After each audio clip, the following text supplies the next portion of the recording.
3 రోజుల నుంచి కూడా ఈ వ్యవహారం నడుస్తుంది. సుబ్బారావు 2 సార్లు ఇప్పుడు పోలీస్ స్టేషన్కి వచ్చారు.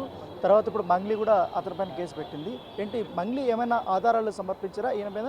ఈయన ఏమన్నా మంగ్లీ పైన ఆధారాలు ఏమైనా సమర్పించిన పరిస్థితి ఉందా సార్? ఇద్దరు కూడా కంప్లైంట్స్ ఇచ్చారు. సుబ్బారావు గారు ఇచ్చిన కంప్లైంట్ మీద కోర్టు పర్మిషన్ తీసుకొని ఎఫ్ఐఆర్ చేయడం జరిగింది.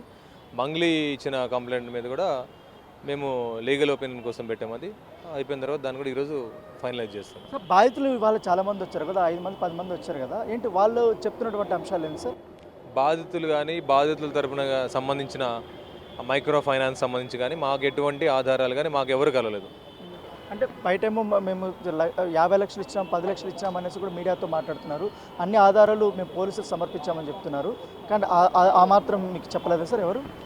మాకు ఇక్కడ మీడియా సమావేశం ఉంది అని చెప్పారు ఒక వ్యక్తి, సుబ్బారావు అనే వ్యక్తి అని చెప్పేసి మీడియా మిత్రులందరూ చెప్పడంతో మాకు ఎటువంటి సమాచారం లేదు. మేము ఎవరికి పర్మిషన్ ఇవ్వలేదు. ఇక్కడ మీడియా మిత్రులు చెప్పిన తర్వాత మేము అందరూ చెప్పాము ఎటువంటి పర్మిషన్ లేదని. వాళ్ళంతా వెళ్ళిన తర్వాత సుబ్బారావు గారు బయట అందరితో మీడియాతో మాట్లాడి అక్కడ ఆయన ఫిర్యాదుదారులు ఎవరైతే మైక్రో ఫైనాన్స్ సంబంధించిన బాధ్యులతో మాట్లాడించినట్టు తెలిసింది. కానీ మాకు ఎటువంటి పోలీస్ స్టేషన్కి వాళ్ళు నన్ను ఎవరు కలవలేదు, పోలీస్ స్టేషన్లో కూడా ఎవరిని కలవలేదు వాళ్ళు.